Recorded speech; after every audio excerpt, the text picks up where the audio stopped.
Okay, should the NRL invest in Super League? Now, there's been a lot of headlines the last couple of days that the NRL getting close to purchasing a stake in Super League or investing in Super League. We know they're going to do it.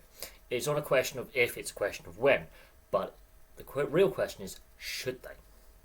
Now, when I go on fan pages on social media and when I go on fan forums, I see a lot of negativity about the game in this country. A lot of anger as well, directed at the RFL, IMG, the grading system, and all that restructuring farce. The TV deal, fans aren't happy with that. The quality of what we're seeing, and obviously the decision about moving Magic Round from St James's Park to Elland Road. The RFL coming out and saying that was a success. It's the second lowest attendance the game's ever had, and I believe the lowest attendance was in a COVID year. So, I don't know what planet the RFL are living in, the RFL board.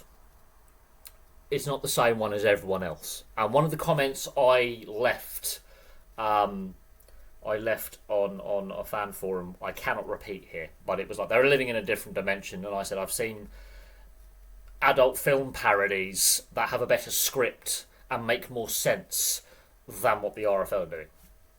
I've changed a few words there, but that's pretty much what I came up with. Because the TV deal they've signed shows every game live. Fantastic. Worth less money than the last one. 3 Super League clubs do not have a televised free-to-air game this season. Even though there's 15 televised games on the TV, there's only 12 clubs. So some clubs are getting multiple games on free-to-air TV. 3 clubs don't. Those 3 clubs, I believe, are Hull FC, Huddersfield and London Broncos. So make of that what you will. The grading system's farcical. Absolutely farcical. How can the Newcastle Thunder be graded higher than Castleford and London Broncos is beyond me, considering they went completely bust and had to reform from scratch. You've got Whitehaven who can't pay their players and are having to crowdfund and do other fundraising to try and get some money behind them so they can pay player and staff wages, because non-playing staff and those not involved in day-to-day rugby league operations, so club staff who do everything else, are going either underpaid or unpaid at the moment. That is a concern. Whoever signed that TV deal in RFL commercial that's worth less money for every single game deserves to get sacked right now. In fact, the board deserves to resign just because of that. Sky and BBC, the broadcasters, and I've got nothing against a broadcaster signing a TV deal wanting value for money. Their commercial departments, where they've signed these agreements, and admittedly Channel 4 should have potentially kept their Super League deal running over, but for whatever reason the RFL wanted to move in a different direction with a different broadcast partner, or maybe Channel 4 didn't want to bid. We don't know the full ins and outs of that. But whoever signed those deals in the media companies, the broadcast partners, are rubbing their hands with glee going, we've got a bargain here. The RFL have ripped themselves off. So if and when the NRL come in, and how much money they invest and what stake they purchase, be it a minority or a controlling stake in Super League, they've got to weigh all this up. There's a lot of fan anger at the RFL board. There's a lot of fan anger at IMG with how they're grading things and trying to force this restructure. There's a lot of anger at the moving of Magic Round from St James's Park to Elland Road and then claiming it's a success when it's the second lowest crowd attendance in 17 years. And I believe the lowest crowd attendance was a COVID year. I believe it's 2020. And yet they're labelling that as a success. How can that be a success? When you've got clubs that are really trying on the field to win as many games as possible, put the effort in, knowing they're going to get relegated under the grading in London Broncos, and I'm not trying to be biased towards the team I support here, when Hull FC have really not tried all season, they put the queue in the rack, knowing they can't get relegated under the IMG grading system is farcical. They know they can basically lose every game this season, every remaining game, and pretty much be protected. That is not what the grading is about. That is not what staying up and winning and playing on merit is about. We're losing. So the NRL are going to have to come in and look at this and go, do we employ a similar system we have back in Australia, where we have first grade, which is the NRL, and then New South Wales and Queensland Cup, which is basically reserve grade or second grade, and then the various regional competitions and youth competitions below that? Or do they keep the promotion relegation aspect in? Because clubs like Featherstone, clubs like Wakefield, Bradford Bulls, for example, obviously they want to make that step up, and in Wakefield and Bradford's case, get back to Super League. In Featherstone's case, a historical club get back to the top flight in the first time in many, many years. Halifax is another one. Do they want to grow the game outside the M62? London Broncos being the prime example of the biggest team south of the M62 in regards to size and professional standing. Or what do they do? They've got to weigh up a lot of options. Now, this could be a very, very expensive failure for the NRL. This could cost the NRL a lot of money at a time when they're obviously really trying to grow the game in North America and grow the game domestically. But the Vegas games, they really are going hard and fast with that. And look, fair play to them. I'm very open and positive about the Vegas games. I think it's good for the game. I think it's good for the international game. It grows more international awareness. And I think they'll learn a lot from this year for next year. I really do in regards to Fox Sports 1 over in the US, getting into more American homes and getting that bigger audience. I think they will learn a lot from this year. There were some teething issues. We all understand that. Was it perfect? No. Was it better than expected? Yes. We know the international game is struggling. We know the NRL is the vehicle to grow the game internationally. We all can accept that. There is no argument there. Not everyone agrees with the Vegas games, and that's fine. Not everyone agrees, that's fine. You're going to have people go, that's not going to work. They said that about the NFL coming to London, that it wasn't going to work, and it did. So, see what I'm getting at here. So the NRL was trying to be really aggressive in growing the game, and it's taking some risks, sure. I think the Vegas games paid off. It's brought a lot of money into the game. How much of that money are they willing to, A, invest first up in a one-off payment, that initial investment? How long are they willing to spend money on what is basically going to be a money pit? The TV deal is worth pennies. Gate-driven league. Massively gate-driven, and with Magic Round being really poor for attendance. And I'm sorry, it was. Second lowest ever, not in a COVID year.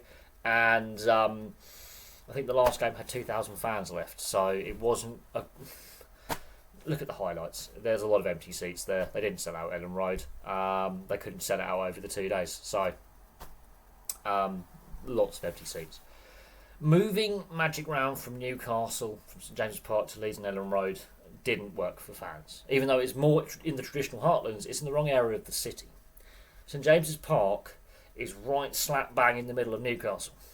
You've got train stations, Newcastle Central being the main one. You've got the metro there, you've got bus routes, you've got a lot of amenities in the city centre, hotels, restaurants, bars, lots of things for fans to do around the whole occasion. Beeston in Leeds is industrial, there's nothing there. It's miles from the city centre, not great accessibility for public transport. And Ellen Road, while it's a decent stadium, it's an all-seater stadium, it is an all-covered, all-enclosed stadium, which is great. It's looking tired, it's looking old, it's not as big as St James's Park. It needs investment and redevelopment. I think Leeds will admit their stadium needs a lick of paint here or there and needs some improvement. I think they'll admit that. The NRL needs to be very, very careful. When you've got clubs like Whitehaven, for example, who've run out of money, when you've got clubs like Widnes and Bradford who've gone into administration, and in Bradford's case, multiple times, when you've got clubs who don't own their stadiums, like the Broncos, like Widnes, I'm using them as examples because I know of their stadium situations, and they're renting either, in London Broncos' case, from AFC Wimbledon, and in Widnes' case, from the local council, and the local council could sell that land at any time. Honestly, that is fact. Widnes, the council in Widnes might go, we have really run out of money, we've got to sell some land, we've got to sell some assets, we're going to sell this stadium, we're going to sell the land it's on. Widnes are then done, they're buggered. If that was to happen, they are buggered. They will have no stadium. And this is what I think people don't realise, is a lot of clubs don't own their own stadiums. And if they do, they haven't got the money to invest in their stadiums to improve the facilities. So the NRL needs to be very, very conscious of this. Very conscious of the situation that the sport finds itself in. Fans are angry. They're very angry. And what would the NRL do if they get a controlling stake of Super League, or if they take over Super League entirely? What do they do with the IMG contract that the RFL have signed? What do they do? Do they rip it up? Do they renegotiate it? What do they do? Will the NRL want to structure the game differently to what IMG want to structure the game? Because if promotion relegation is key, and fans want to keep that, fans have been very keen, we keep promotion relegation. The game is growing in Australia and New Zealand. It is contracting here. When you've got clubs like London Scholars, not the most successful club, I'll admit that, but when you've got clubs like London Scholars going from being part of the the full-time structure, basically League One upwards, to going, we're going to amateur status. We're going to have no professional players on our books. We cannot afford to survive like this in one of the wealthiest cities in the world, in London, where we had 2 teams that were basically classed as pro status. We now have 1. I'm sorry, that is concerning. That is very concerning, because the London Broncos used to send some of their players down on loan to the London Scholars to get development time, which is very, very key, and they were playing in League One. They're now playing in the amateur ranks. When you've got clubs like Whitehaven, I'm going to say this again, can't pay their players, having to crowdfund, you can see that the sport is losing money. When you've got one of the most successful clubs in the modern era in Super League, in the Super League era, who's gone into administration multiple times, their stadium is a mess. Odsal, Bradford Bulls, not in Super League right now. They're not making much money. Widnes administration a few years ago, not making money. Very few clubs are making money in rugby league at the moment, which is in complete contrast to what's happening in Australia and New Zealand. And the TV deal is a big part to do with that.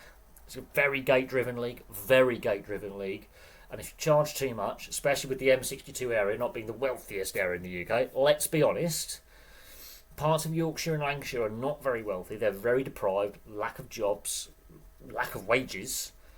You're not going to have fans go through the turnstiles if you overcharge them. So the NRL needs to look at this as a potential investment and go, is it actually worth investing in? Is it worth the financial risks? Considering the NRL only 4.5 years ago was basically going, we've run out of money. We've got nothing. The NRL basically was bankrupt during COVID. It was like, we've got no money. We've got to tell the players to furlough a lot, give up and forego salary escrow, basically. We've got to tell the players, we can't pay you your full salaries for a while. You're going to have to owe us escrow. We're going to have to renegotiate contracts. We're going to have to renegotiate TV deals. Now, the league is in a much better place now, and, that's great. Super League is in serious trouble, and COVID exacerbated the issues financially the game had. Is it worth the risk to the NRL and their finances propping up the game here? And then the final concern is fans over here, and including in France, there's a limited player quota of overseas players. Their fear is the NRL comes in, changes the quota, and it becomes a dumping ground of Australian and Kiwi reserve grade talent, so they use it as a creche developing their players, and a dumping ground for over the hill NRL players who are winding down their careers. They are going to want to get paid. They're going to want to get paid Australian money, what they're commanding in Australia, not here. The game cannot sustain it. It is a gate driven league, massively gate driven. TV deals worth pennies, worth less than the last TV deal. That on its own should have led to a resignation of head of commercial. They should have gone for that. RFL are saying that was a success. That was a great TV deal. It was a great bit of business. No, it's not. It's made the game worse off than it was 5 years ago. So there's a lot to unpick. But do you think should the NRL invest in Super League? And that's my question. Because we're hearing a lot of news, as I say, about, they're going to do it. It's a done deal. They're going to invest. They're going to buy a stake, maybe a controlling stake, maybe the whole league. I have my concerns that it's going to be good for the game, considering the NRL, yes, is doing a lot of good in the game right now. It's still not a perfect beast. There's a lot of issues with the NRL, a lot of issues.